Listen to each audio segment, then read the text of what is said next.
So here I am. I'm just going to continue felling this collar up. I've drawn the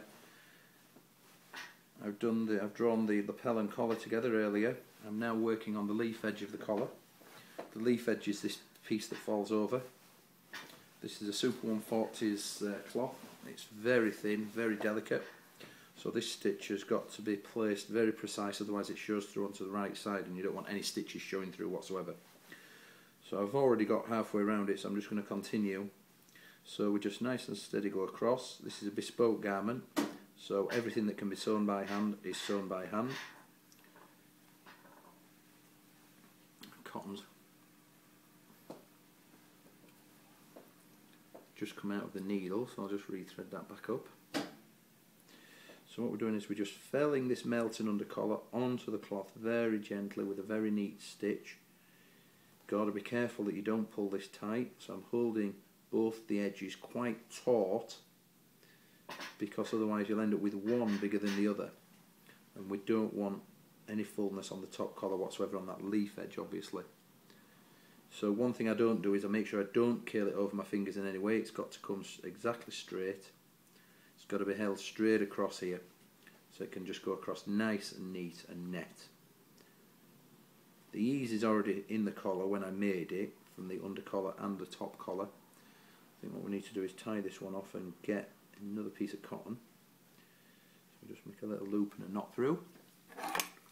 Get rid of that. Get another bit. It's always wise not to have too long a piece of cotton when doing this job. The longer the cotton, the easier it snags. That's generally the case with any cotton whatsoever, whether it be based or finishing thread, silk, etc. So we'll get that sorted out and we'll get started again. So again, this is just one of the elements of a bespoke garment that's finished by hand. All the collars are done by hand, as are all the linings, the internals, the buttonholes, everything, all the basting, the whole lot. Remember, if you're getting a bespoke garment, this is what you're paying for. You're not paid for it to be zigzagged out by a machine. You're not paid for it to be sewn flat with a top stitch machine. You're paid for it to be hand felled. It's labour and lots of it, a bespoke garment. That is what you're paying a decent tailor for. Is it any different from a machine? Any better? Well, no, not really. The edge can be slightly thinner when it's done by hand. You have more control over it. However, the aspect is that the sign of a good tailor is in the quality of the finishing. None of the stitches should be showing through.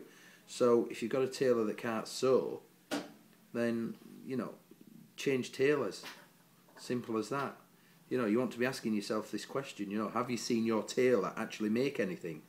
By definition, a tailor is a tailor, somebody that makes things, not swans around with a tape measure and sells you a suit and woos you and sends it to a factory. That isn't a tailor, that's a salesman. So if you're with a working tailor like I am, then, you know, you look at the finishing, ask to see the garments, look at the quality of the stitching. All these little things will tell you what's what,